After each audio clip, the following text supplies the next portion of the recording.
Log on, tune in, find out. Another good idea from Cambridge.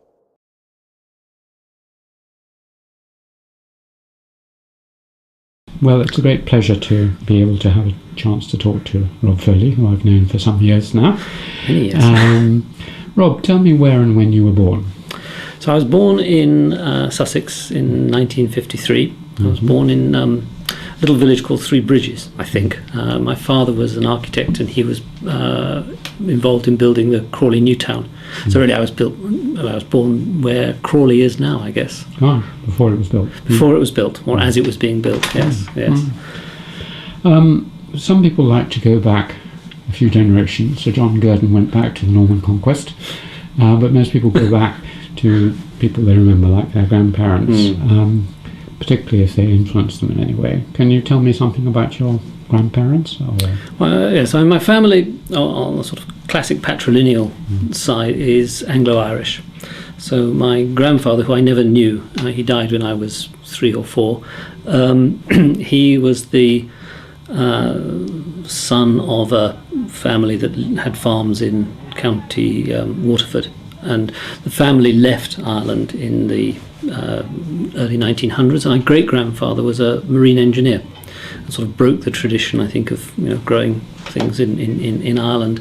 And so my grandfather was brought up in Naples and in Geneva and various places. So my father was actually born in England, but there's a sort of Anglo-Irish line going back there.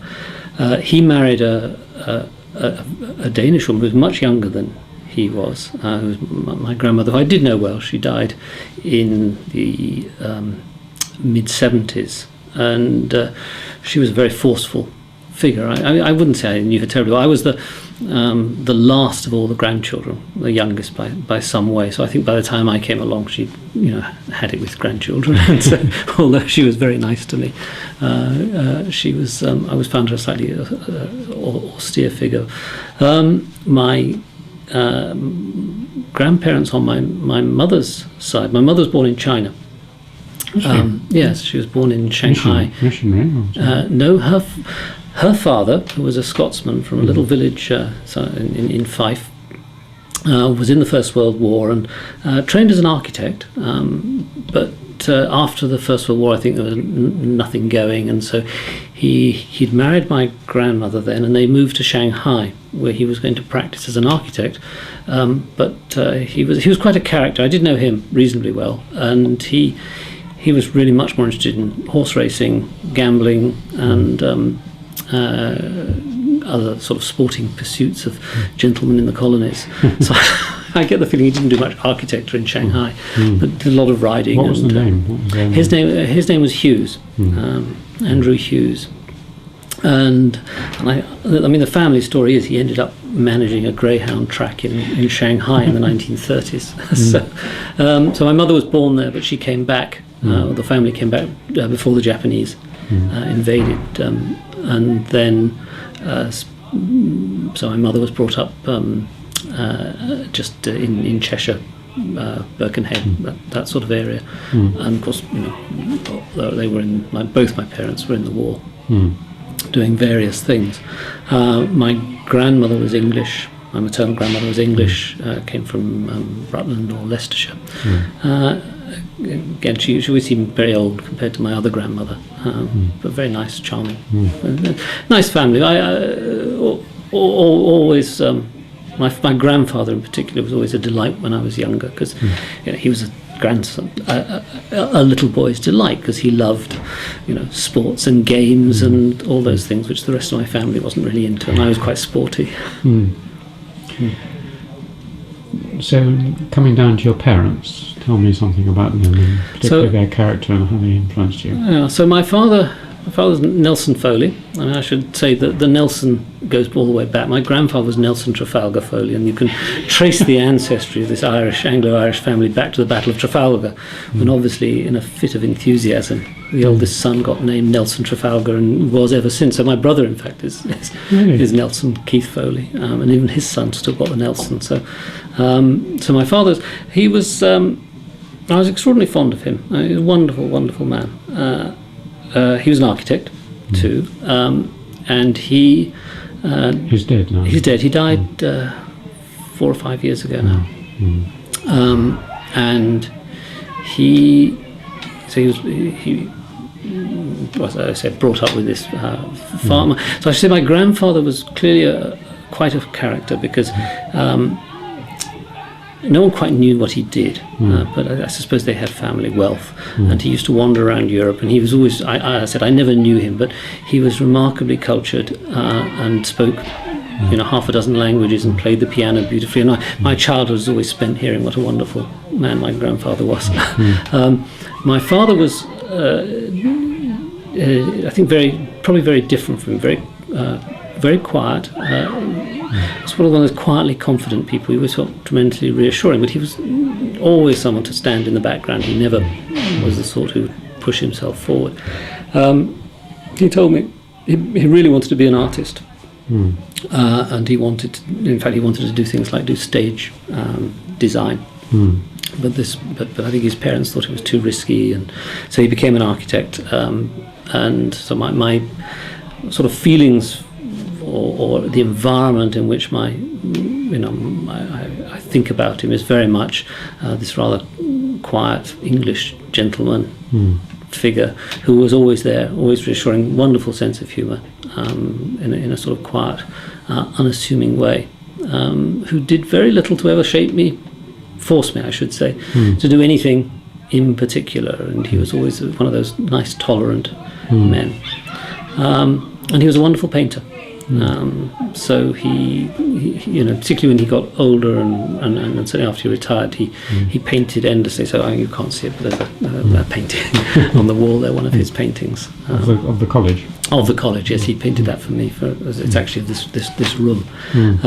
So watercolour, very nice, gentle watercolours, and that I think was probably the passion of his life.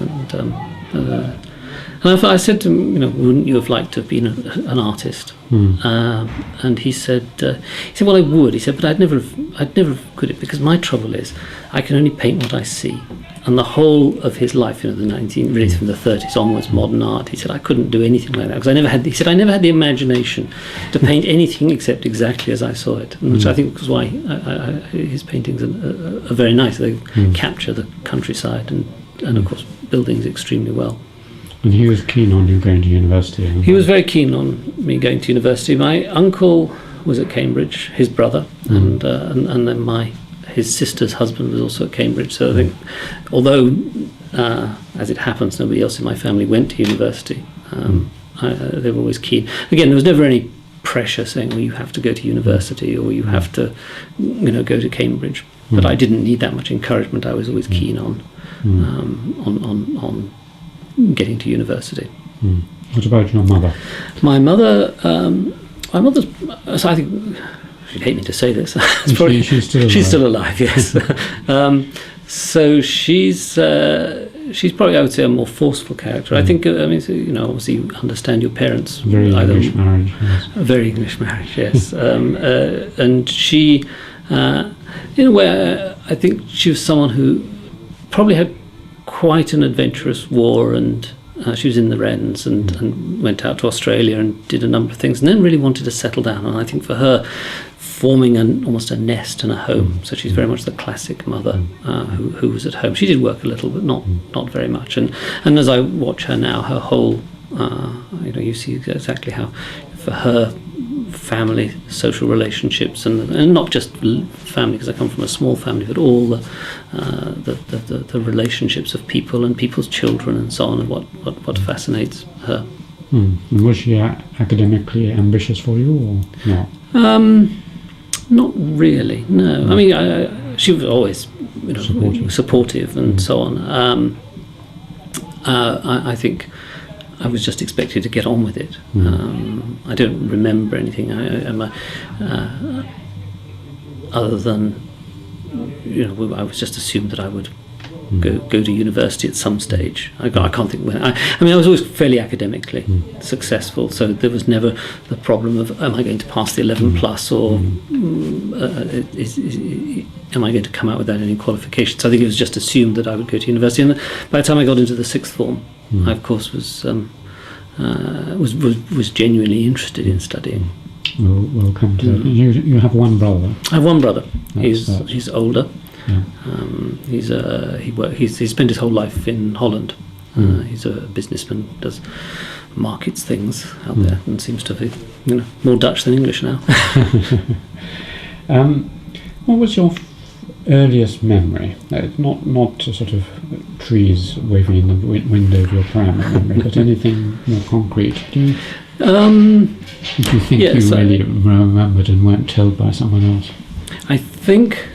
Well, so when I was 4, the family moved to Jamaica. Did they? Yeah. So my father has got a new job, and he went out to build the airport and the university in the West Indies. So we all decamped to Jamaica. So I've got the odd fleeting memory of England before, but really all my first memories are of Jamaica, and I can actually remember. And of course, you never know how much in the end memories are reinforced by photographs, because my father was always keen on taking slides, and I know there are slides of the boat going out to Jamaica, but I do think I can remember that boat ride fairly clearly, if only because it had the West Indian cricket team on it. And I still remember standing there and watching these enormous men practicing their cricket on this very small boat. It was the West Indians going back to West Indies. It was the West Indies going back to the West Indies, presumably after some tour. And how long were you in Jamaica? And we were in Jamaica for 4 years. So you do remember the later part of that quite well? So I remember, yes, and so clearly I can remember the house we lived in, and the veranda, and the. Where were you in Spanish Town? We were in a place called Halfway Tree, which was, I'm told it's now a suburb of Kingston, but was then, I guess, halfway between Kingston and Georgetown, I think. But so all my memories are of that, and certainly of sunshine and my dog, and running around barefooted and living what I suppose probably it seemed all big and enormous. Probably if I went back, it would be actually almost running around in a little small area. Very happy memories, those. Are they? Yes. Because your career is very similar in that respect to Stephen Hugh Jones. He was in the West Indies, not in Jamaica, I don't think, and then was sent home from a wonderful, warm sort of childhood to the cold, barren slopes of England. Did you find that when you came back?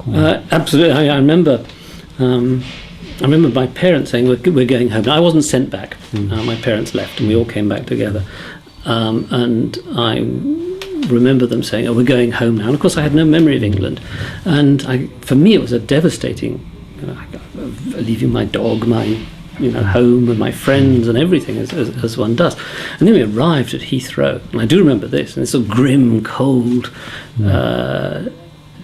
sort of, I guess, winter. I can't remember what time of the year it was, but I just thought, we've come home this is home.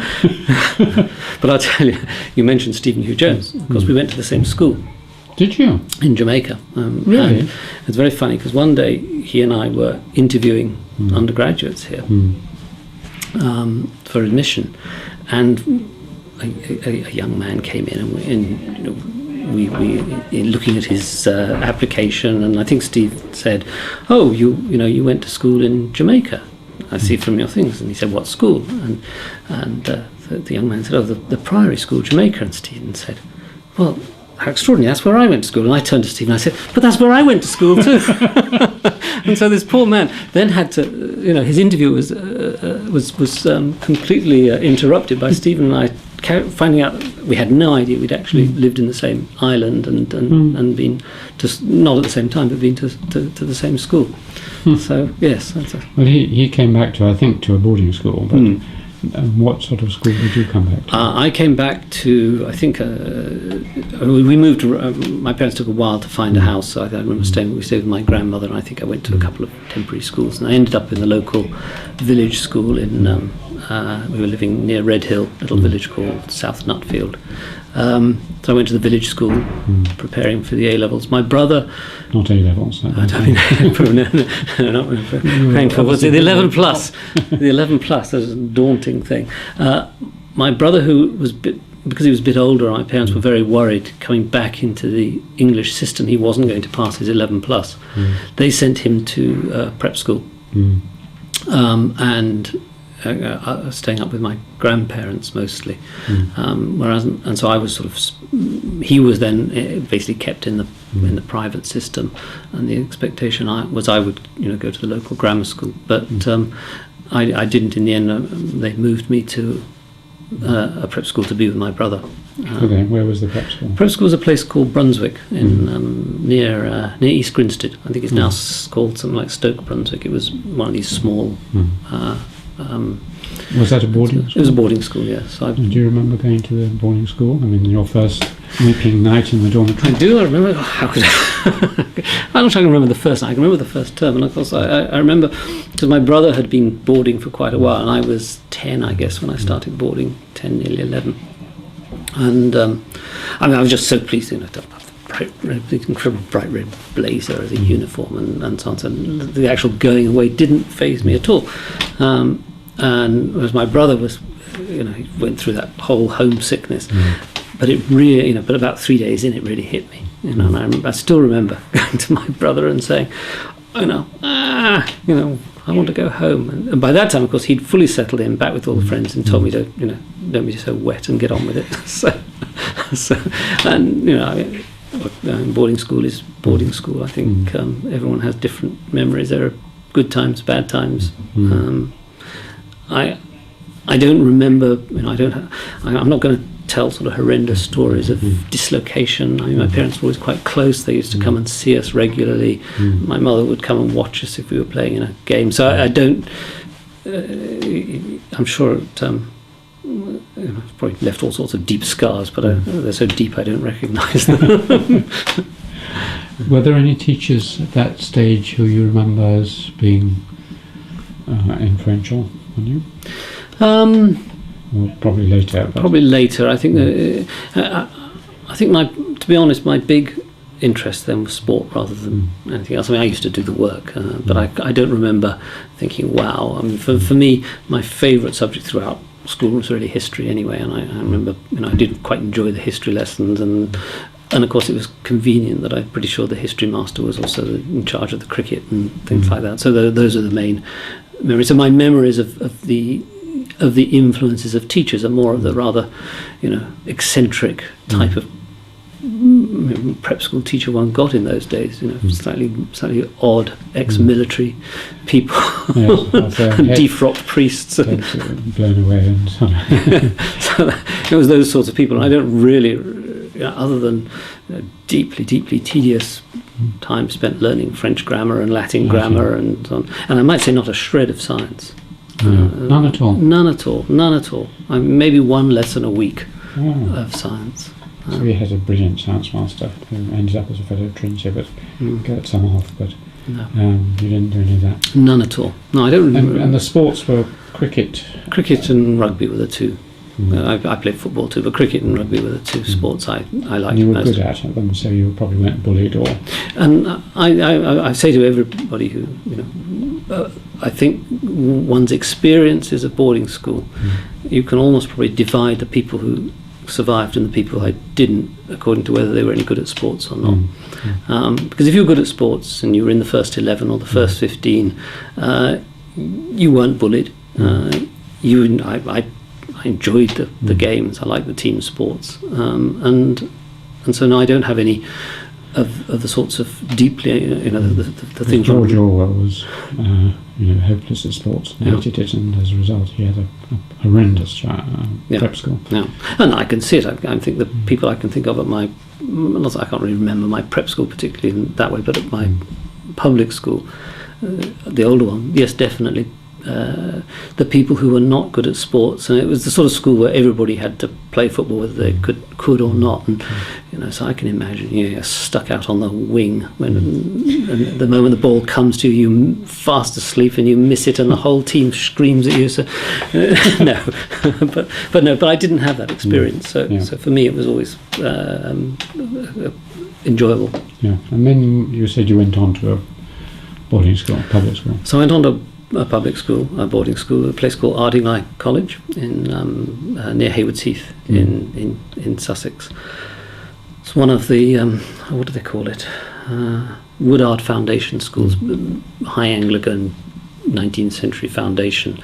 It's the same as Selwyn. I think is probably almost certainly made. It certainly looks like my school, and it's the same sort of foundation. So it was a Church of England type of school, not terribly big, I guess, for 400 people, something like 400, 500 maybe. And how was that?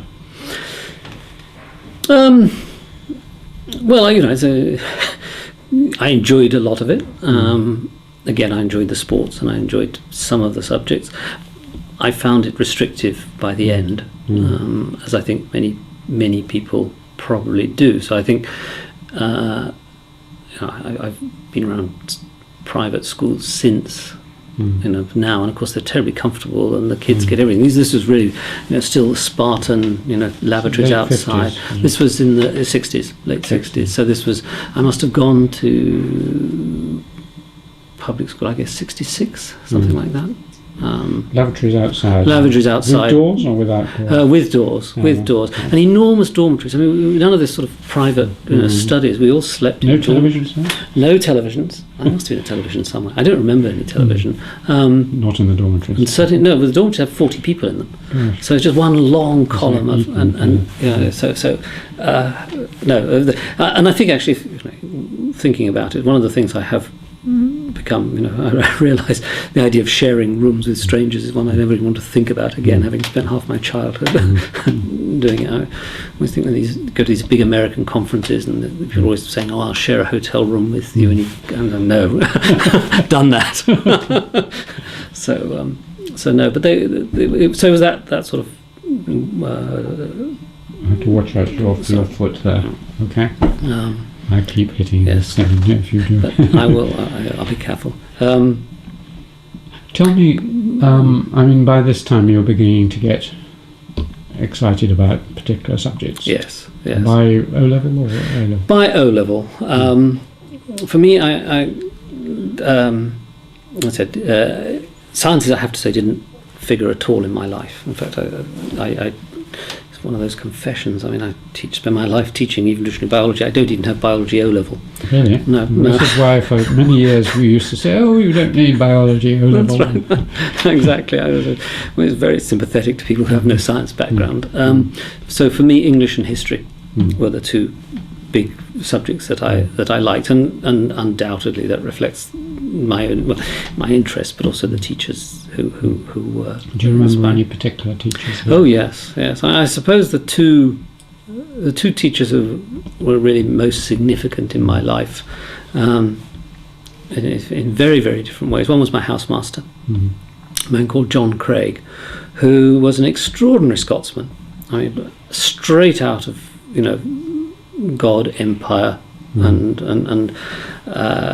life is tough. He'd caught the tail end of the Second World War and been a Gurkha officer and been in India, and for him, honour, duty, it was everything for him. That and Shakespeare.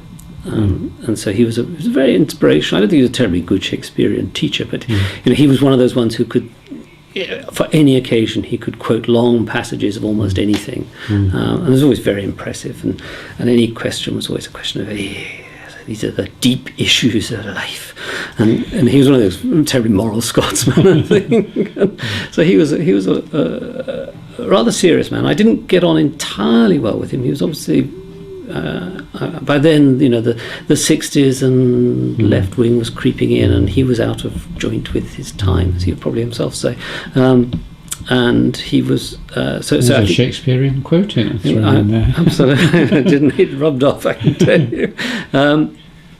And he and I didn't get on terribly well, but on the other hand, I think we got on in the sense that he loved arguing, and I was quite happy to stand there and argue with him. And I think a lot of people found him, there were the people who got on with him because they were sort of classic public school creatures of, who were themselves rather like that. And then the people who just avoided him because he was rather domineering. And I was quite happy to have a fight with him and argue about issues. But he was. He taught you literature. He taught me English literature and how to drink, I might say, because his. Right. Well, it's extraordinary when you look back and think what was allowed in schools. Because after when I was a prefect in the sixth form, he used to have meetings with all his prefects after all the other boys had gone to sleep in his study, and we would go into his study. And his father had died and left him some money. He was a bachelor.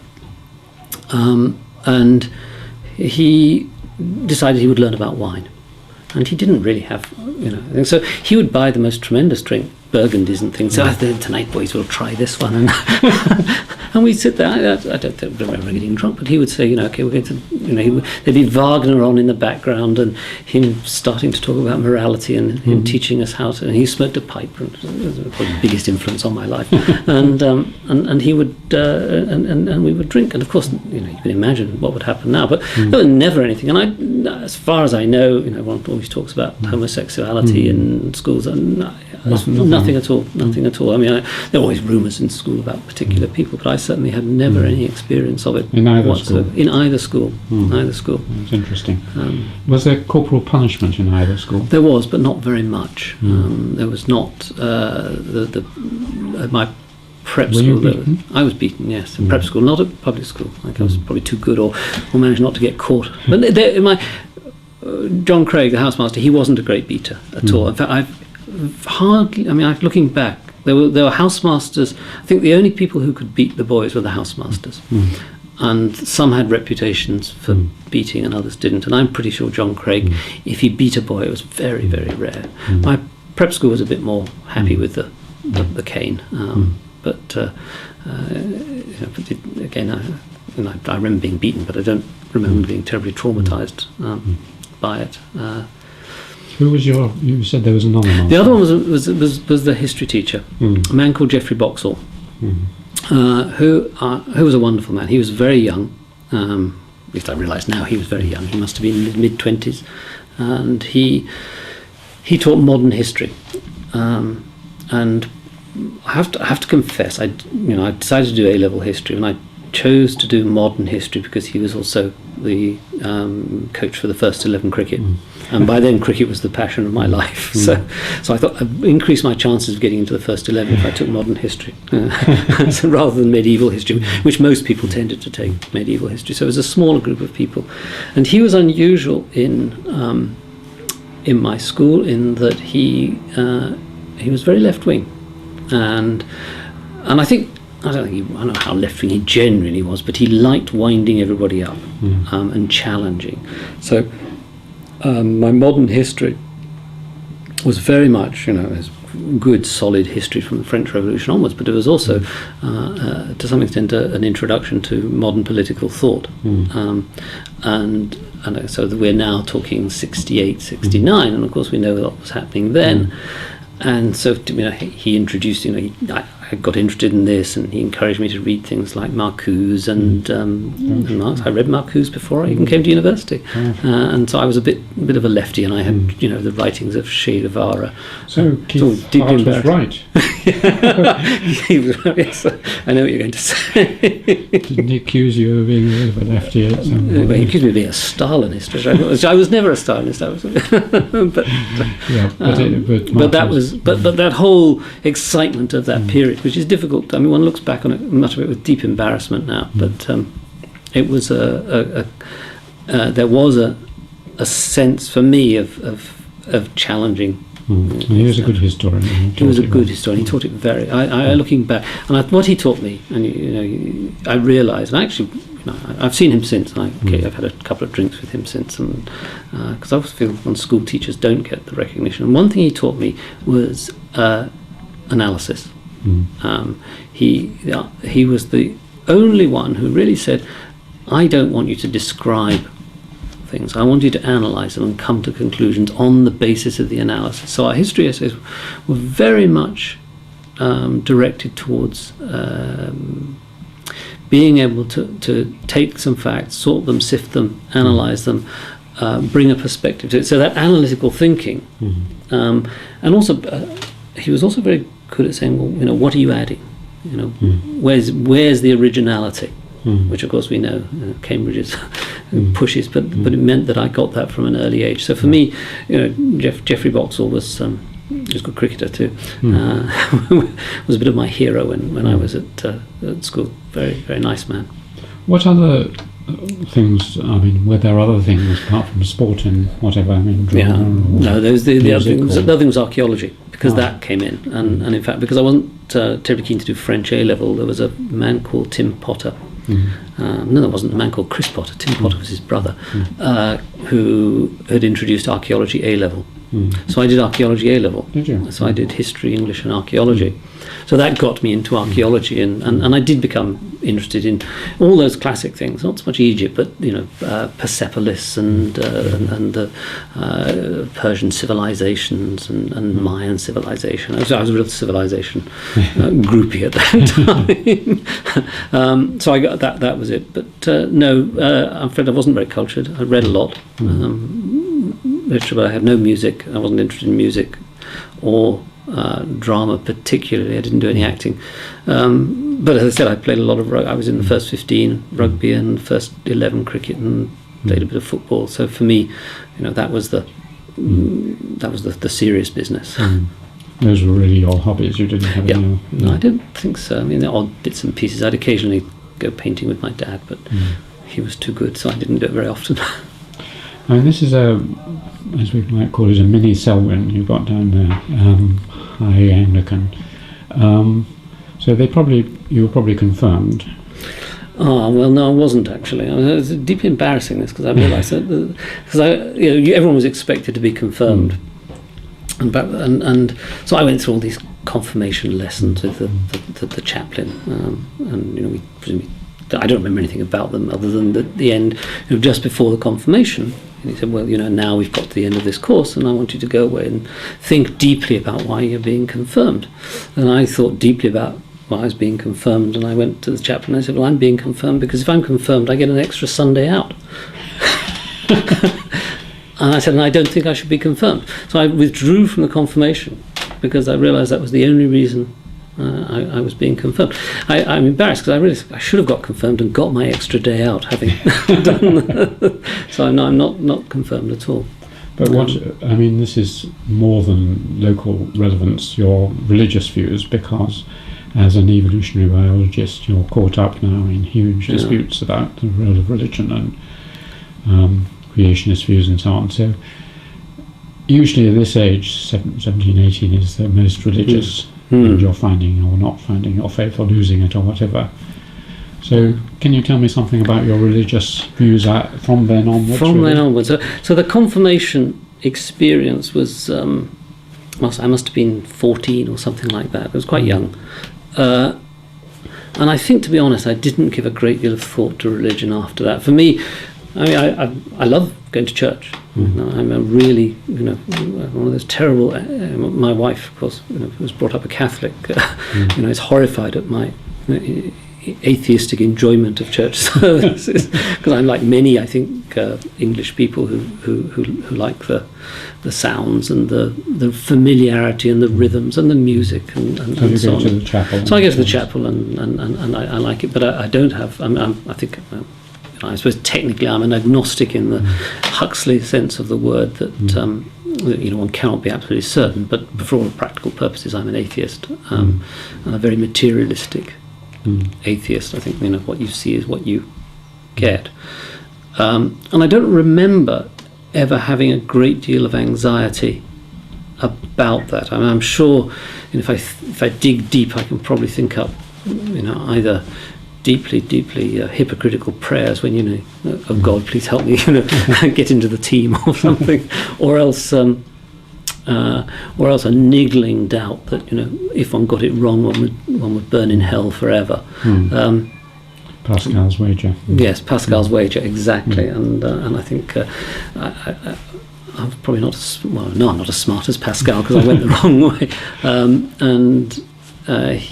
So for religion, for me, is a nice social backdrop.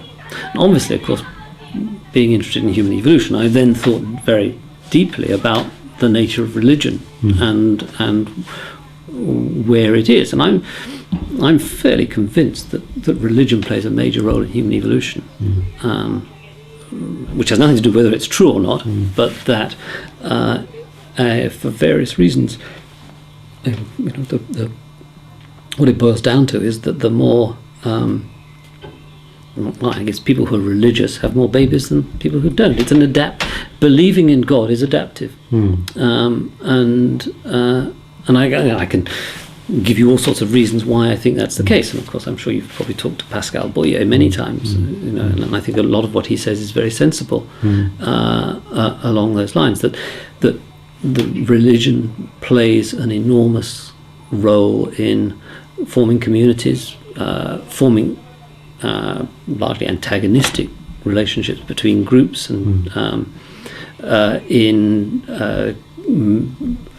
providing mechanisms for coercion, for conformism. All those things, I think, work better with religion than not. So through natural selection, those who by accident got the religious gene, so to speak, so survive better. Probably. I don't think. I'm not sure. You're not going to get me to say on tape that there is a gene for religion, but a tendency to believe and to believe what others believe. Okay, so very few of us actually think things that aren't thought by everybody immediately around us. So there must be, I think, there's strong conformism genes. Now, of course, I could conform over politics, or I could conform over religion. It may be that the religion is almost epiphenomenal to just, I must believe in the same as the man next door, because if I don't, I won't do as well in finding marriage partners, having my children looked after, all those things which play a part. So I think the belief, the commitment, is there something in the actual content of religion which is adaptive, and probably, and I would say, most religions allow you to increase your self belief. I mean, put it the other way around. I think Darwinism is one of the least adaptive beliefs in the world, because it's basically saying, I am not important.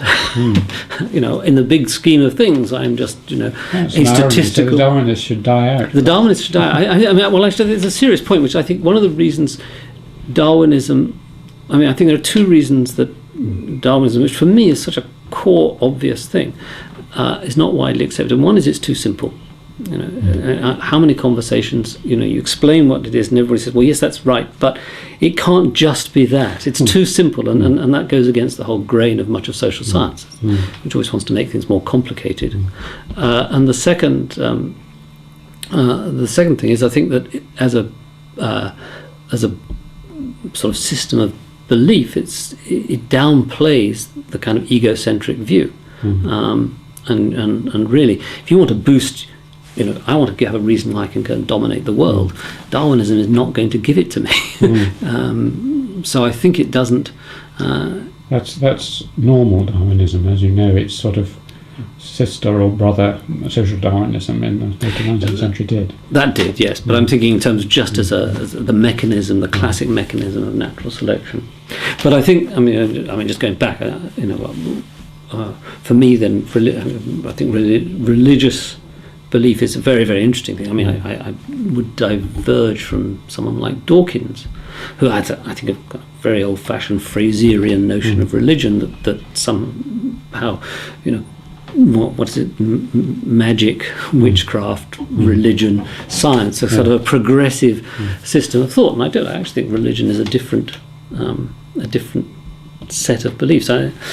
My one and only I did actually give a sermon in the chapel once. I did indeed, because when George Patterson was dean, and they did a series on origins. And it was a daunting experience, but the theme was that scientists don't make good martyrs, and that the one thing we know about Galileo is as soon as he was shown the instruments, he retracted. And whereas religious people don't. They say, okay, bring on the hot irons. And so I think that tells me a lot about the nature of scientific. It's a different system of thought, quite clearly.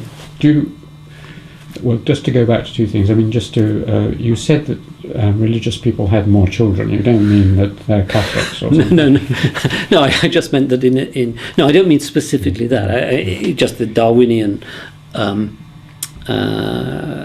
calculus is you measure it in offspring. So if one says religion as a system of belief is adaptive and has evolved, then the implication is that trait, however it is heralded, leads to higher reproductive success. So that's would be the phenomenon, and so that I don't think I think for most of history, it's not religion versus non-religious people. Actually, it's usually one type of religion versus another type of religion, and but in the end, you have to think. I think to avoid the issue of numbers of offspring or numbers of surviving offspring, or numbers of grandchildren, is avoiding that. Not thinking about it is copying out. I mean, there's a study by a man called Voland looking and shows that for example, I think it's on the Dutch-German border. I can't remember the exact area where he was studying historical records and showing quite clearly that the more godparents you had, the greater your chances of surviving. And then also how you choose your godparents. So being involved in a religion actually has a significant effect on how you build your social network, how you bring resources to you and enhance your ability to bring up your children and for them to have opportunities. And in the end, then of course it's how many grandchildren that will kick in as a factor.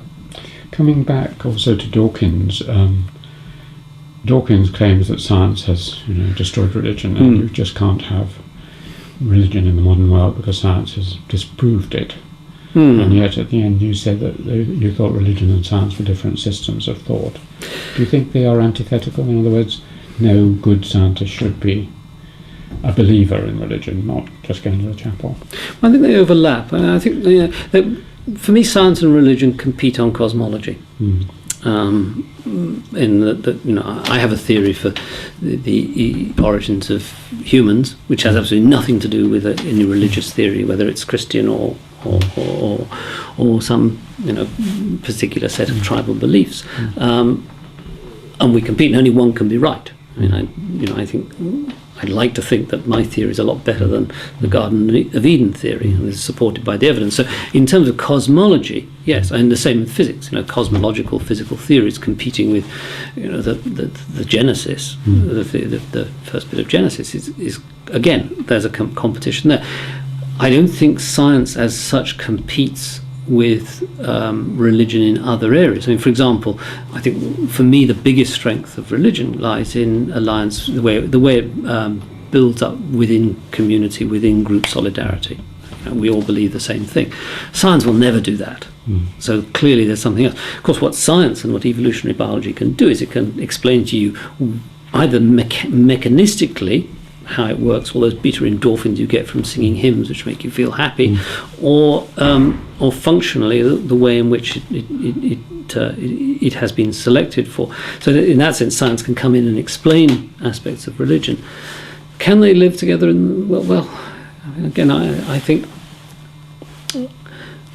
again the problem with having an Anglican background is one has a very benign view of religion, and we've learnt in the last we've learned throughout history, but I mean in our own immediate experience is that that religion is not always the Archbishop of Canterbury and cucumber sandwiches. It can be very, very, very brutal and nasty. And against that, I would feel very strongly, and I think that would make me much closer to Dawkins' positions, because one sees what happens in, let's say, in Islam with oppression of women, or I'm fanatically against capital punishment. So what happens in Saudi Arabia and so on in the name of religion is just appalling. So no, I think, put it this way, it's probably the case that the world has been a better place at times for religion. It's also been a much worse place at times for religion, and we have to make ad hoc decisions. What I would fight very, very strongly against, though, is the creeping back of religion into governance, and I see that happening rather too much, I think. I think we spent 200 years removing religion from the way in which we govern ourselves, and it'd be that says I'm a child of the Enlightenment, and I think that's a good thing, and I would not want to see us go back. Let's move on then to university. You came to Cambridge. I came to Cambridge. I came to do history, but switched straight to Arcananth. After a few weeks? No, before I came. I did the history scholarships and decided, and in fact I was interviewed for Arcananth. You went to Peterhouse? I went to Peterhouse. And were you influenced by David Clarke? David Clarke. Immensely. Is that why you switched? No, you didn't know. No, but it was David Clarke, instrumental. So I think I said I did archaeology A-level. And as part of that we had to do a dissertation, a project. And Chris Potter told me that, I hadn't a clue what to do.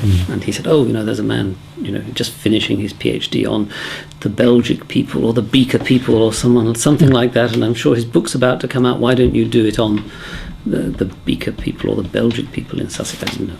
And then his book never appeared. so I wrote to David Clarke, who was he must have been a tutor at Peterhouse at the time, and got back a most delightful letter, and the proof copy of the appendices of his massive, the Beaker people of Great Britain, or whatever it's called, his massive PhD work. And he sent me, and they were, looking back, I think they were the original proof copies, which he must have, proofread and gave me, of all the sites in Sussex that had beakers. And so I trotted to, thank you very much, and that was the Bible for my thing. And I trotted around all the museums and did a deeply unoriginal dissertation, copying his drawings. Probably I don't remember. But he said, at the end of it, he said, I still remember, he said, archaeology is not a subject to be entered on lightly, but if you're thinking of it, you might consider Peterhouse.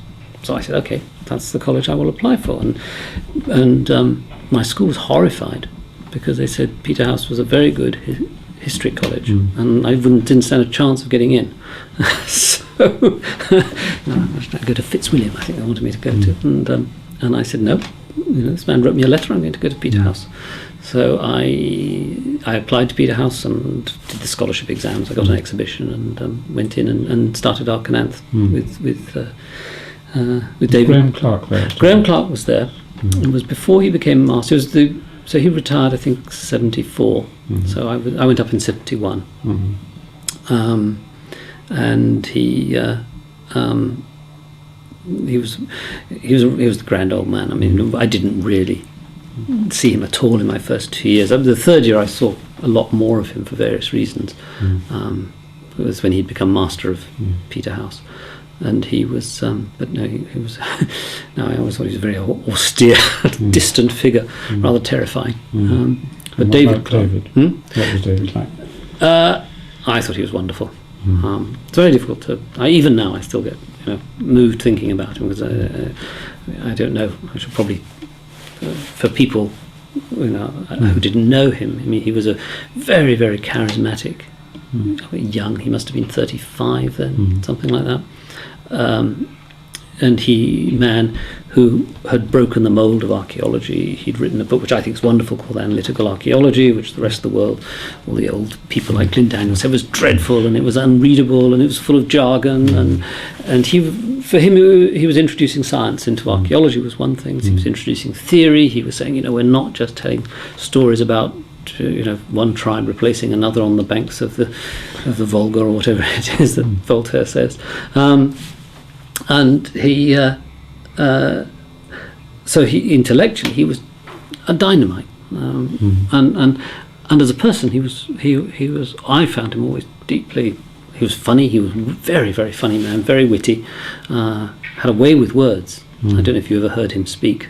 And he could be, he could really, kick up a storm with his own rhetoric. I mean, everyone thinks of him as this, rather cold, scientific character, but actually his language was very rich, and I just found him inspirational. And the supervisions with him were wonderful. Supervisions with him were wonderful. If you ask me what actually happened in any of those supervisions, I'm not sure I can remember. He was a very small man. I can sort of see him sitting on a... small and round. Small and round, and sort of, yes, with glasses. And he would sit there and his feet would hardly touch the ground in the chair, and so he'd get excited and so on.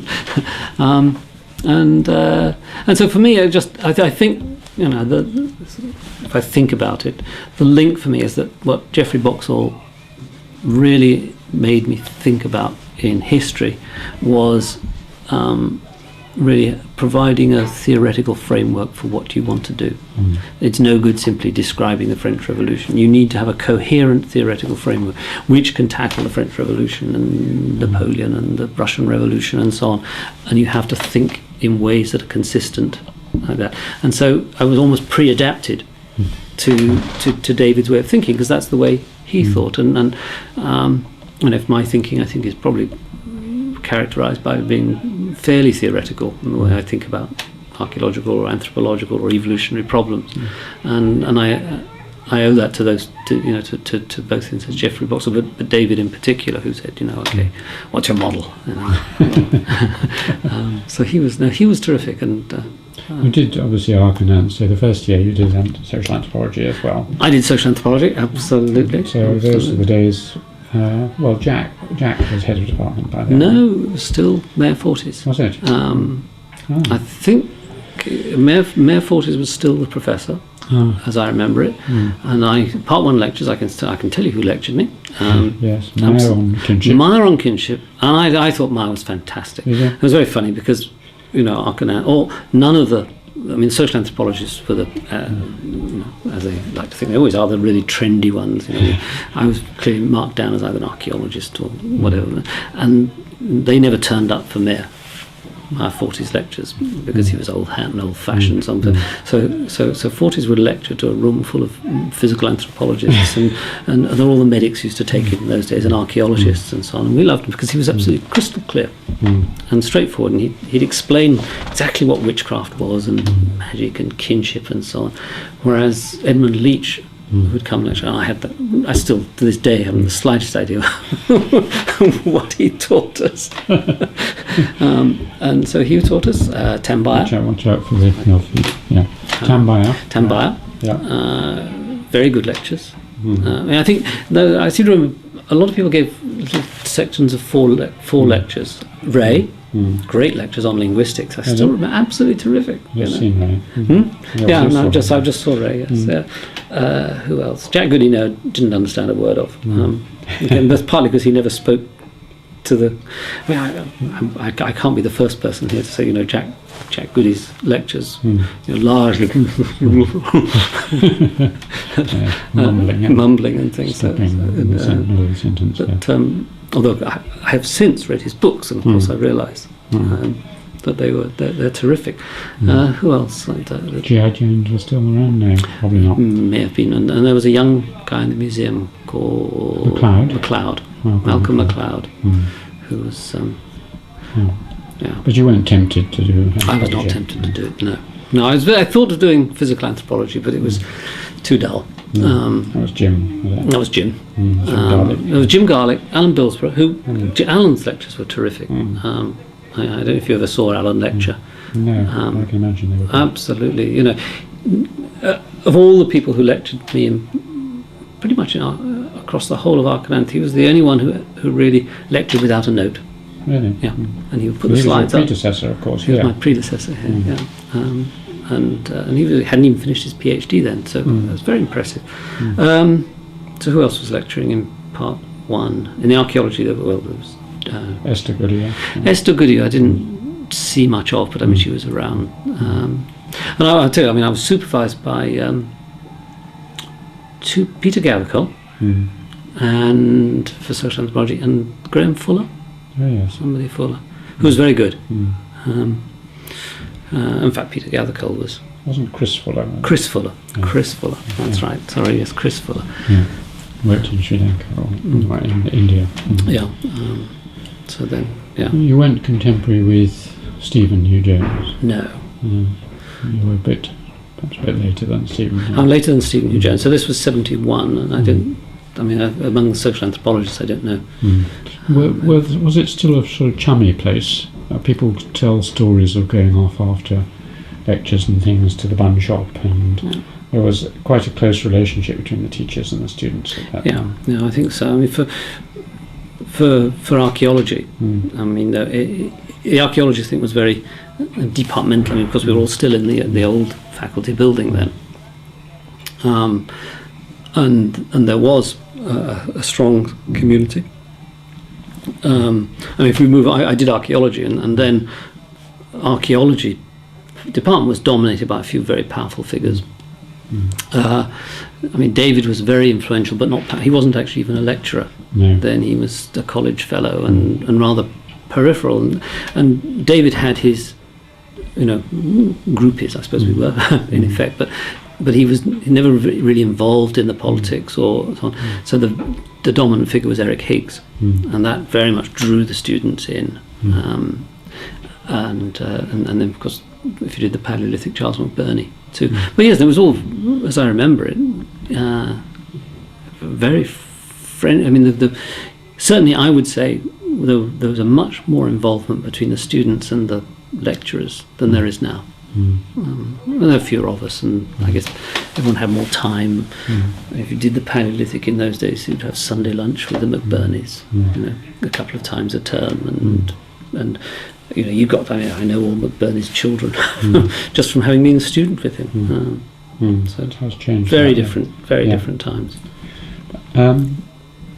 Were there any of your contemporaries who were doing it at the same time as you, who've remained as friends or colleagues? Yes, quite a lot. I mean, amongst.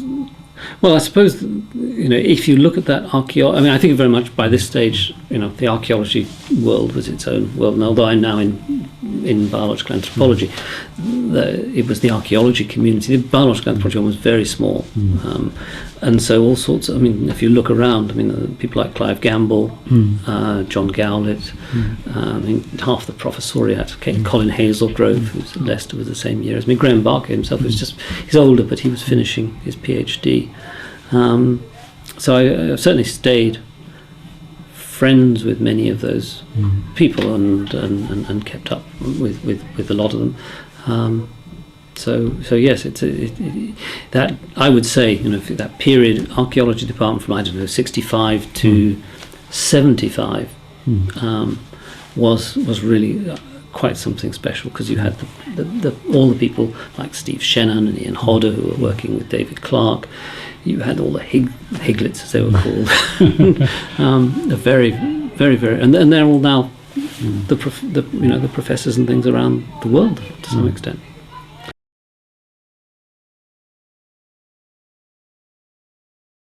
You then went on to do a PhD, did you? Or? I went on to do a PhD.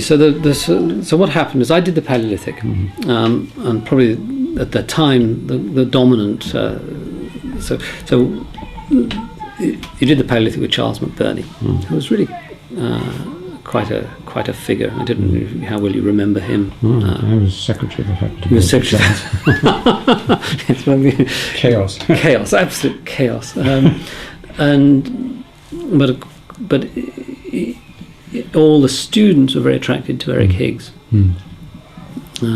because of paleoeconomy and the economics and new methods and so on, and saw this kind of dinosauric character of Charles McBurney, and then Eric Higgs, who a bit of a Svengali character who lured people in to his way of thinking and so on. I think I must have a slightly independent streak because I didn't really find either of them attractive. Whereas, so I was with David Clarke, and what was unusual was that most of the people who worked with David worked on the Bronze Age or Iron Age, whereas I worked in the Paleolithic. So for me, the unusual thing was I wanted to do a Paleolithic PhD, but I didn't want to have either Higgs or McBurney. And that caused McBurney was upset by that. And I wanted David to be my supervisor. And David, of course, he was quite happy to take on and left me very much to my own devices. And I floundered around, did about 3 PhDs in the first year without ever finding out what it was all about. Very, very useful. I always think one of the great tragedies, nobody can make the mistakes in leisure the way I was able to do, because I learnt a lot from those mistakes. So then by then I'd got in. Africa became the big thing, and I wanted to work in Africa. As an undergraduate, I worked in Kenya with Bill Bishop and Glyn Isaac and people who are out there. So I was getting into that whole early man in Africa through archaeology, and I thought that's what I was going to do my PhD on. But to some extent, it was a time when they were just finding these fantastic Australopithecines. It was a bit of a cutthroat environment, and I didn't really like it. And I got very interested in recent African prehistory, the origins of pastoralism. So I started a PhD to do with the late Stone Age and pastoralism, and did quite a lot of it. And with David. But then goes back to theory. I became concerned that the sorts of theories that Eric Higgs was developing about economics didn't make any sense in an African context. And I wanted the theory right, and so I started reading ecology. And that's really, by this time I was sort of realising that science was where I really wanted to be a scientist. I wanted to take a scientific approach. So I started reading a lot of ecology.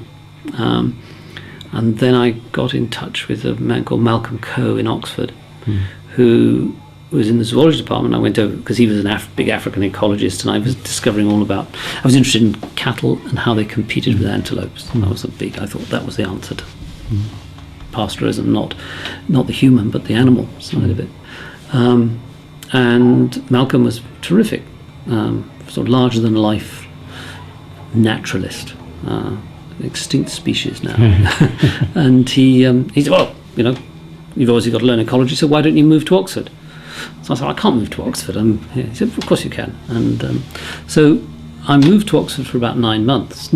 I stayed in Cambridge as my PhD, but I lived in Oxford and worked in the zoology department in Oxford, where they had an animal ecology group, and went to their seminars and read in their library and talked to Malcolm and other people and basically learnt my ecology. Malcolm Coe, David said, we should make him. He was appointed my supervisor, believe it or not. So I had an Oxford supervisor, and that's when I worked out, the whole thing that became my real thesis by this stage. I spent a lot of time messing around on, animal ecology and the structure of ecological competition, things that they actually formed the building blocks of much of my thinking subsequently. In the end, my thesis, which I went off to Africa and started the work in Amboseli, a national reserve right down in the south, where it's a game park where there's Maasai and so on. So it was a perfect environment for me to look at the archaeology of pastoralism on this. So I thought, and of course it had tremendously rich ecological data, so I could do all the modelling on extant data, and that's where I developed the off-site archaeology that was the core of what I did for my thesis, which was to stop thinking in terms of sites. African archaeology, or a lot of tropical archaeology, where you've got these degrading environments, you don't get very much in the way of deep sedimentary sites. You haven't got caves, but what you have is just a rich palimpsest across the landscape of stone tools or pottery. And so what I developed was a way of of saying, okay, well, we won't look for sites. I will simply randomly sample landscapes and artifact density. So I produced, of course, days and days and days of drawing contour maps by hand. It will take 30 seconds now. I reckon my thesis now would have taken about 3 months to do it, because Google Earth. Well, because it was random. Sorry, this is getting on a slight detour, but it was random sampling across a landscape of 30, 40 square kilometres. And every morning I would use a random number generator to generate coordinates on a map, and then I'd trot off in my car and find the bits on the landscape I had to sample. But of course I had to do the whole thing through triangulation with a compass. So compasses and maps, and I'd sit there, and I'm pretty good at navigating with a compass. Now with the GPS, the whole morning trying to find where I was supposed to be, and click, and between that and the computer technology that would produce the contour maps that I used to have to draw by hand. My thesis is probably about 10 days work, I think, if I did it now. But then I did that, and that was to try and bring together the archaeology which clearly had a strong spatial element, with the ecology, which had a spatial element, to try and understand how resources across a landscape and the continuous distributions of human activities across landscapes made sense ecologically. So that's what I set out to do, and spent a year in Africa doing field work, so a very long period in the field. And of course the tragedy of that period was when David died. Was it? So I was 76. So I'd been in the field three months, something like that. He was your supervisor? He was my supervisor. And actually I'd just written him. I was very excited because I just worked out the whole theory of off-site archaeology. For me, I'm not happy with something until I've worked it out theoretically. And so I worked out the theory, how to turn in practice. I wrote him a long letter thinking, wow, this is really good. And I've often wondered what he thought of it. I have no idea, because he died. So very, very great, enormous personal tragedy, lovely family and young children, and but I think such a loss to the field. I know you probably know more about it because you were here in Cambridge when he died, whereas I was. He just handed over the secretaryship of the department, of the faculty, to me, and then just died shortly afterwards. I mean, what do you think he would have gone on to do? I don't know. He wasn't really a politician in an academic sense. No, I don't think so. I mean, he loved Cambridge, so I can't see him leaving Cambridge unless the frustration would have got to him. The whole issue, because Glyn Daniel had become professor, then Renfrew, and of course he and Renfrew. Very similar they're both the great giants of British archaeology, totally different characters, and whether he would have been happy with Colin in the chair, whether I really don't know. Ian Hodder, who was also a student of David's, couldn't have two more different students than Ian and myself. He and I have argued over. He thinks David was beginning to head in the direction of postmodern and so on. I think that's complete rubbish. I think David was always interested in science. I think he would have been very excited by developments in computing, GIS. Those things would have been exciting for him. So I suspect he would have become a leading figure in the more scientific side of archaeology. Rather than being part of what then became the great postmodern deconstructionist movement in archaeology that Cambridge became renowned for. But we will never know. But we all want him. I suppose the great thing is the tragedy of his death remains. But we will always assume that the future would have been the way we would have wanted it to be. When you came back and you wrote you finished your PhD. And then what did you do? So I came back, running out of time and money rapidly, and I started applying for jobs. I applied for JRFs and didn't get any, and then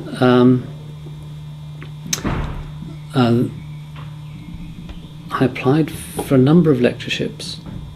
Didn't get any of them. In archaeology. In archaeology. And then by sheer chance, somebody said, "Oh, there's a lectureship in Durham, in anthropology in Durham going."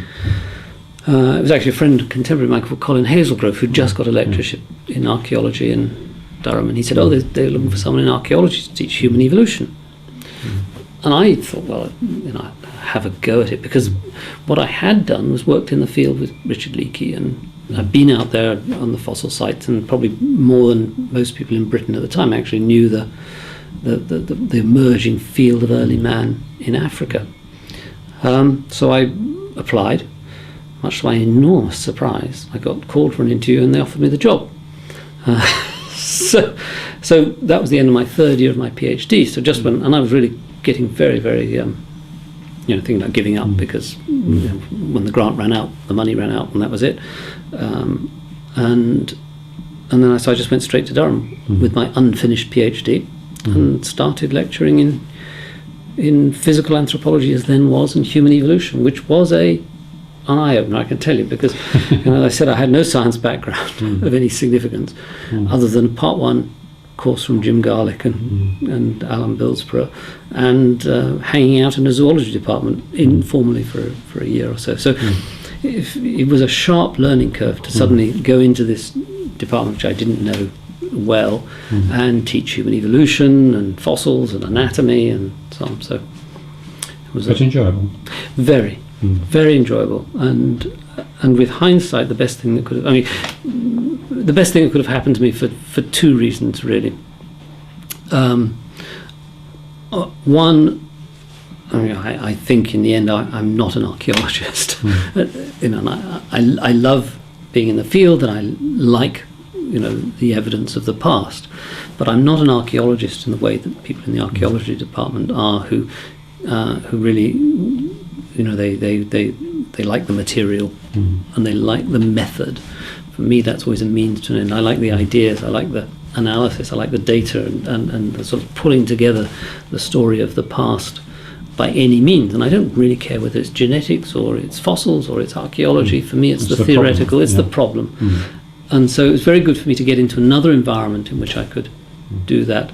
And the biological theory, the evolutionary theory that then came into my life, which hadn't been there before, was fantastic. And then the second reason, I just think going to another thing, I think starting a job in a new, you're finishing your PhD, being in a new department where they don't know you, it's a good thing. So it was excellent for that. But so Durham was trying, and Durham is really where I think if you say, well, what have I ever done? It's bringing, ecology and evolution together in the way we study humans, and that all happened really in Durham, where it was a strange department. But who was head of it? So head of it was Eric Sunderland, who was a sort of grand old man of Durham anthropology. He was a geographer, I think, originally, and wrote. Was Panterbrick there? No, this was long before her. No. The head of the social anthropologist was Norman Long. Oh yes, that was interesting. Man. I got on very well with Norman. I should. I shall think about whether. So when I arrived, Eric Sunderland was, of course, an arch university politician. And I think he had manipulated the system so that the lectureship that came up when Norman was away, and made sure it was a physical anthropology post, not a social anthropology post. And looking back, it was very odd because I was interviewed in August. So I think I turned up in October to find half the department ready to string me up from the nearest lamppost because Eric had clearly done it behind their backs and got an extra physical job at the expense of the social anthropologists. So I was not very popular, it has to be said, when I arrived, and some people were very forthright about that. And it's funny because Norman was away, and everybody said, when Norman gets back, he's going to really do you over.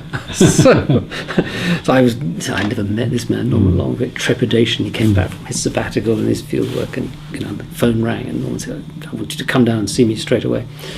And he sort of launched in on this, how angry he was. And I said, well, you can blame whoever you like, but the one person you can't blame is me. I just applied for a job and I turned up. And he thought about it and he said, okay, let's go to the pub.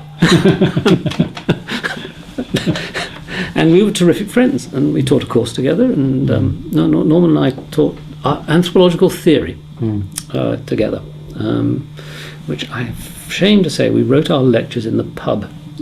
Before there were 2:00 lectures, and we'd meet and think, what the hell are we going to talk about? And we'd go in there and chat for a bit, and then I'd say, okay, Norman, you go in and talk about this, and I'll talk about that. It's been a great tradition, I'm sure. It was, but it was not. It's not what would be allowed now.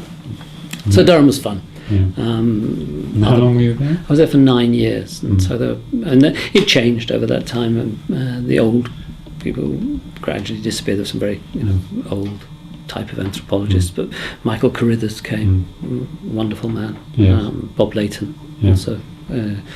I liked enormously. And they're still very good friends from that time. So I enjoyed it. But and then I came back to Cambridge. And I interviewed you. And you won't remember me. that, Yes, no, I do remember. We were in the the council room or the Senate room, there. Somewhere like that. Yes. I stood. Yes, you. Yeah, no, I remember that. Strange. Well, you can tell me why they appointed me. I will off the tape. Why did you want to come back to Cambridge? You just enjoyed it here, and you thought it was a bigger stage. Yes, I mean, it was a slightly tough decision because, Durham was beginning to get going. As we know, Durham, I think, is now very successful. Big, successful anthropology department. The new people like, Alan Bilsborough, of course, had gone to take over the chair. And Michael Carithers' tremendous energy, and Bob Layton on the social side, and it was beginning, I think, to get on the map. Whereas Cambridge physical anthropology was, I think, probably not in that great shape. So it wasn't it was a bit of a decision. But on the other hand, Cambridge is Cambridge. It was where I'd been a student, and the opportunity was never going to come again. And I thought, I suppose, better in Cambridge was just too big an attraction. Even though I knew the department was small and needed, that the potential for growing was going to be difficult. But and how have you found it? I mean, this is to do with the creativity side of things. Obviously, the world has changed immensely. But have you, on the whole, found it? Yes, I think. Obviously, the politics of Cambridge over the last 20 years is not something I feel like talking about. So, but yes, what have I? If it's the creativity, what has been fantastic for me? Well, I think, to be honest, the biggest thing, of course, was the work I do with Marta. Yes. When she got the lectureship in 1999 and came back to Cambridge, and we were able to really build, the human evolution. And what I'd always wanted to do was to make human evolution the centre of biological anthropology. If I can, just a quick detour into the history of biological anthropology. In a sense, everybody knows there was physical anthropology before the war, and evolutionary anthropology, as it died with Haddon and Seligman and all these people, both of whom are great heroes of mine. But anyway, physical anthropology went through a very bad time before the wars, and the only conceptual framework was race and racial variation. The fossil stories were pretty bizarre, and then after the war, the new generation, the Geoffrey Harrisons and Gabriel Lasker and people like that, said, okay, let's drop all the evolution, let's get rid of the evolutionary history, let's focus instead on adaptability, humans and the environment, get rid of the genes and so on. So what grew up then was this strongly non-evolutionary, not very theoretical, very environmental, nurturist view of human biology. human adaptability, human variation, 1,000 growth curves, all showing how variable, and tremendously important work, but a long, long way from any coherent view on the human species. Very practical, very, I think, a bit stamp collecting in its whole approach. So that was, and that was people like Jim Garlick. That Oxford was the great place for all that work. And so the evolution side of it was at the time, human evolution was half a paper, and that was it. And one wanted to. So I always for me, evolution and ecology is the core of anthropology. You think about why humans are the way they are. They are because they've evolved. They've evolved through natural selection. Natural selection is about the costs, the benefits of doing things in particular environments, and that to me is what we do. And I don't really mind whether it's Australopithecines or monkeys or pygmies in the Central African rainforests. It's how we study human variation in an ecological environment. So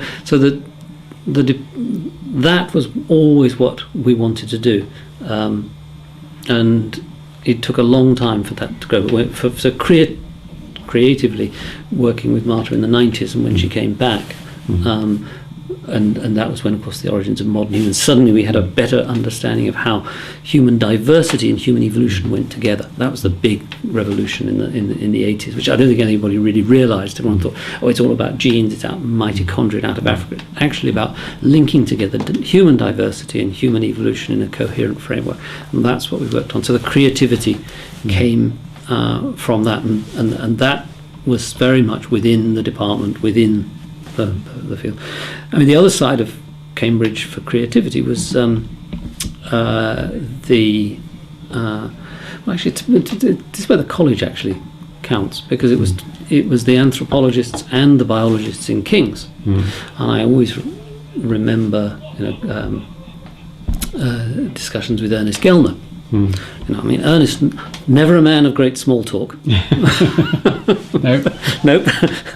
So he would stand there looking at you, hopefully, and you have to say something, serious and intellectual. Or you felt you did. I don't know whether I'd said, did you watch the football last night? He would have said yes. I don't know, but he always got the feeling he wanted some deep intellectual conversation. So for me, that sort of environment came out of social anthropology. The other person, believe it or not, was Keith Hart. Was also interested in trying to build. So that provided some sort of framework. But then the zoologists, so in King's, Pat Bateson,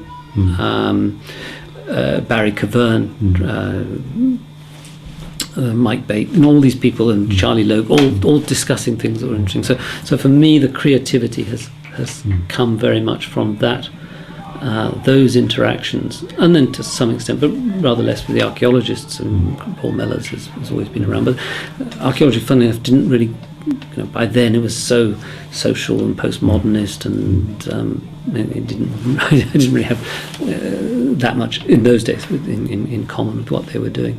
What about teaching? I mean, some people find teaching takes them away from what they want to do, and others say that the supervision system and lecturing feeds very well into their creative work. We have a huge load in bioants. We do. I don't have as big a load as many people, but I think probably to answer that I need to go back to Durham, because the simple answer is I find teaching has been an enormously important source of ideas for me, and Durham, because nobody could agree about a syllabus. As you can imagine, a big general anthropology department, and nobody really agreed about anything. So everyone got on with what they wanted to do, which I think a very, I'm sure it's changed now. It was a very fruitful period for me. So I was just given a year's course to teach human evolution. They said, "What's it going to be called?" I said, "Well, I'll call it Human Evolution and Ecology." And I had to go and give 2 lectures a week or something on human evolution and ecology, and I made it up as I went along. So for me, and the book I wrote in the 80s, Another Unique Species, it is basically the things I thought about while teaching that course. So for me, teaching has always been a stimulus, because I like to feed what's going on outside humans, outside anthropology, into my understanding of humans. That means reading widely, that means teaching and pulling it together. I've never been very good at lecturing on from other people's textbooks. I mean, I can't do it. I mean, I just don't. So I always I need to say, okay, what is the overarching theory that makes this course make sense, or this lecture? It needs to have a coherent story. And a lecture, an hour's lecture or a lecture course, provides a wonderful vehicle for that. And so teaching is important. We've completely revised the tripos here, the biological anthropology tripos, and very much we wanted, in restructuring it, to allow people to have 12 lectures to just say, this is what I really want to put together as a coherent view on this aspect of human evolution or this aspect of human biology. And that for me is important. Supervision's, I enjoy the personal contact, and I enjoy first year teaching when you can really sort of get them thinking, but probably the challenge of having to raise one's game to lecture is good, as long as you don't do too much of it. If it gets too much, then it starts to be counterproductive. What about PhD supervisions? Did you do a lot of that? I've done a lot. I mean, I must have supervised 20 or 25 PhD students over the years. Well, it's the usual, some of it's blissfully wonderful, some of it is a challenge and a grind. It depends a lot on the students. But some of my, I've still got hopefully good friends amongst the PhD students I have supervised, and yes, it is a stimulating activity. I think it's changed. I think that the last 10 or 15 years has seen the PhD become less of an intellectual adventure and more of a ticket. And that obviously is less, satisfactory. And and the whole pressures of who's going to co-author papers at the end, and is it your project, is it their project? The pressure one puts on them to complete because we get punished if not. All these things have changed. The ability to just follow one's nose scientifically or intellectually, and that's a shame. That's true undergraduates too. I mean, the idea of making up courses as you went along, which I think was very successful, because when say Norman Long and I were saying, okay, how can we teach a joint course on anthropological theory with such different perspectives? If we had to sit down, learning outcomes and objectives, we'd never have got there. But he would talk and I would talk, and it turned out, which I had never realised. I mean, Norman was a transactionalist. He was a student of Max Gluckman, and that whole approach is very individual based. And so actually, Norman and I had a lot more in common with each other, because in evolutionary theory, the focus is on the individual and the individual relationship. So things emerge from the perspective of the individual and the interactions between individuals, which is exactly the same as the Manchester School of Social Anthropology. So Norman and I, although we disagreed about many things and about the role of biology and evolution, actually shared a similar framework. Well, I think without the informality of the teaching we did, we would never have. I learned a lot, and I think I like to think he learned a lot from that interaction. I often ask people to, and this is sometimes difficult, but if you were explaining to someone what you thought your 2 or 3 main contributions in your discipline had been, what you will be remembered for, what the chapter will break down into on your life and work in future years, what would you think were they? Very difficult. I mean, I think things get forgotten much faster now than they used to, because there's so many people, working in the same field. I mean, the days when an Evans Pritchard or someone could dominate the entire field, because there were only probably 10 people around, have gone. But so I think the things I've done that I mean, there are as it were, empirical based things, and I still would like to think that what I did in off-site archaeology with my PhD, which is still, a lot of it's now moved on. It's called landscape archaeology, and many techniques have changed. It's much more sophisticated. But basically, the idea of thinking about the archaeological record as a continuously distributed set of activities, or human activities continuously distributed across the landscape, is one, I think, that shapes a lot of things today. And I wasn't the only person around doing that, but I think what I did was part of that. But for me, I suppose I've already said this. To me, it's the bringing of an ecological perspective to human evolution. If you think human evolution, certainly in this country, was dominated by professors of anatomy. And not surprisingly, the fossils told the story. So it was strongly anatomical. It varied. Sometimes it was phylogenetic evolutionary relationships. Sometimes it was strongly functional. But basically, it was an anatomical subject, which also meant that the big story of human evolution was about changes in anatomy. And of course, you and I know that while our anatomy is fascinating, it's not really what makes us a special species. And so, for me, you've got to find a way of tackling the behaviour, the culture, the cognition. Well, lots of people can do that, but what for my mind is that none of those things can take place except against an ecological background. So the ecology, the environment, the way you get your energy shapes it. So very simply, the people know perfectly well a brain is a very metabolically expensive organ.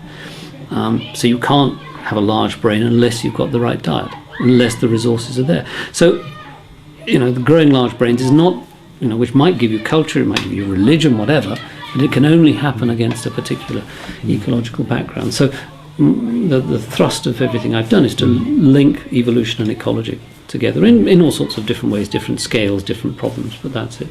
And I suppose that in doing that, it's brought behaviour in. Right? And I suppose the other thing is unlike, I've always, again, it goes back to theory. I've always liked problems to have a theoretical starting point and a theoretical framework. And so I think a lot of what I've done, and I think this probably does make it ephemeral and will not have the impact that one would like, is because for me, I'm very interested in applying general principles of evolutionary theory to humans and saying, okay, look, these things work. So the models of evolution and environment, or evolution and climate, or the phylogenetics of behaviour, those are all theoretical proposals.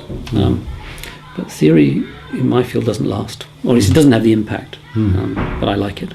And institutionally, one of your obvious achievements is setting up the Leverhulme Centre. You want to just say a word about Yes, that? That's the first thing I say is, I was the co-founder of it. That came With Martha. With Martha, yes. Yes. That came from when she came in '99, and we thought, we really wanted to try and build something in Cambridge, and there were opportunities for bids in, and we just went to the university and said, could we have a centre for human evolutionary studies? And they said, well, if you get the money, yes. So for us, it was a way of trying to make human evolution a kind of secure part of Cambridge academic life. And it was a sort of, if Martha and I had gone under a bus in 2000, there was nothing in a way, the subject could have gone in any number of directions. And we want to say, well, human evolution is really important, and it's important for all sorts of reasons. You probably don't agree. I'm in an archaeology and anthropology faculty, and that sometimes the zealousness of evolutionary biologists can grate, but I do think evolution is tremendously important for understanding humans, not just the anatomy, it's the behaviour and social organisation. And we're not talking sort of old-fashioned sociobiology, we're talking about a whole range of different approaches. We know that, the genomics is transforming the way we can look at human diversity. We're understanding about the relationships or beginning to, phenotypes and genotypes and how they vary, and epigenetics. Well, we kind of saw that all coming in 2000, and we thought we wanted a place where these things can be done together. We're not, it's not that there are geneticists out there thinking this and fossil people thinking that and primates and so on. We want to say, let's all be in a single institution devoted to integrating different approaches, because in the end we want a single story. So Marta and I especially always have more energy and drive than I did about this. She said, let's go out, and we put the plans together, and we raised the money from the Leverhulme Trust for the building, from the Leverhulme Trust for the extra posts, because it was Marta and I and our technician and Maggie Belatti and a couple of PhD students were the basis of LCHES, and now now I think there are 40 people working in the building. So it is an attempt to institutionalize an idea. Organising 40 people, along with being head of department and director of studies at King's. I mean, how do you manage to do all these things? And, it becomes harder and harder. I think the answer is sheer exhaustion. Exactly. It's Oscar Wilde, isn't it? Who is it who said, there's only one thing worse than not having your dreams come true, and that's having your dreams come true. So it has been an enormous, and I think Marta and I both feel that we've taken on an enormous challenge. Some of it's been very pleasurable, some of it's been very difficult and painful, because, as you say, what we wanted to do was to have the time to be able to go into the field, to study, to talk, to write the books and so on, and you end up having to raise grants and manage people, and that's not what we want to do. So I think it's been a sobering lesson as well as to what's happening. And of course, what we didn't know, it would happen, what we were trying to do would happen in an environment in which the university has changed very markedly. So for us, it was always going to be a kind of free and easy institution in which you didn't worry too much about student numbers or this, that and the other. And when the university started to centralise everything into schools and having school strategies, and enormous pressure on things, it meant that we were trying to create a new institution in the university at a time when suddenly institutions were being managed and controlled, and I personally happen to find that whole shift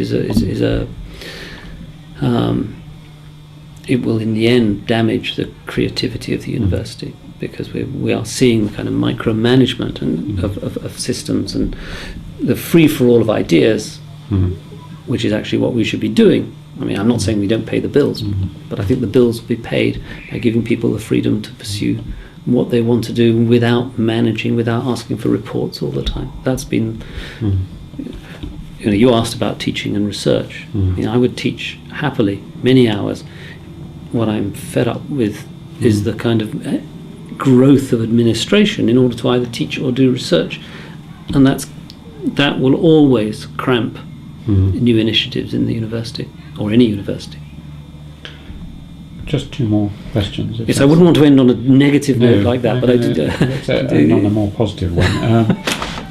To do with personal creativity, I mean, I always ask people where they get, at which part of their lives generate, interesting new ideas. Is it in the bath? Is it in the pub? Is it on a walk? Or how they work? Something about working methods. So, where do you find inspiration?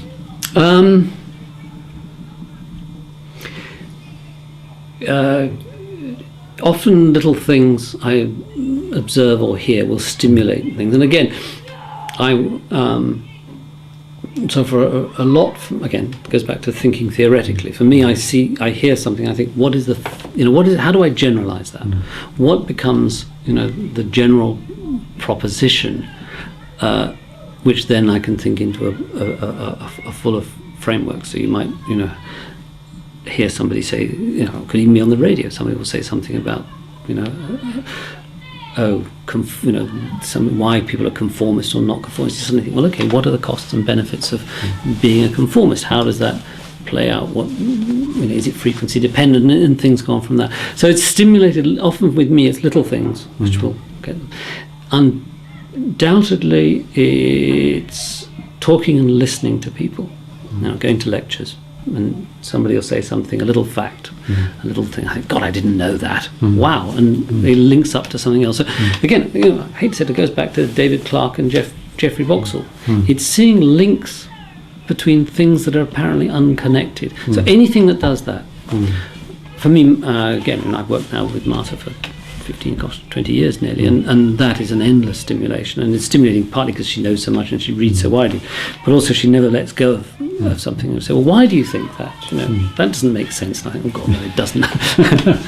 So we have a tremendously good, intellectual relationship in that way, and then I do find teaching. Often, students can ask wretched questions, which you think, better go and find out what the answer to that is. So, but I'm afraid to say I'm deeply unsystematic, and I'm not good at. I think, unlike really good scientists, I don't follow things through to the end to be absolutely certain. I think it's just something that once I kind of have it in my head as a theoretical framework, satisfied myself, and that's a weakness. But for me, it's things will spark ideas, and it's always looking for the unexpected connections between things. It's that's exciting. Well, that's a very nice positive note to end on. But was there anything that you'd have liked me to have asked you about? Oh, well, that's a question I always ask at the end of undergraduate admissions. I know no one's ever asked me that before. I don't think so. I don't think there's anything that I particularly would have wanted to talk about. But I did. And we've covered an awful lot of ground, something that I didn't even remember. No, I think it's been fun. Well, thank you very much indeed, Rob. Yeah. Okay, well, I've enjoyed it, and I shall have to reflect on what I've reflected.